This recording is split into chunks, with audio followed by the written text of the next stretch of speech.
嗰啲菜心個種子應該係咯，應該係要到摘嘅時候啦。嗱，已經好大啦，睇下應該要摘。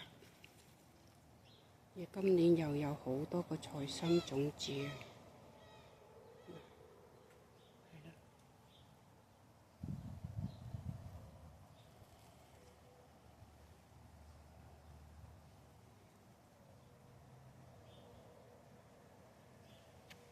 應該得㗎啩，我唔知啊。呢啲泥都乾晒啦，底下啲泥都乾晒。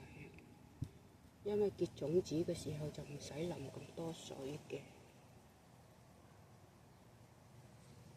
今年啲菜心種子好靚，或者等多一個星期咯，睇下點，或者等多一個星期。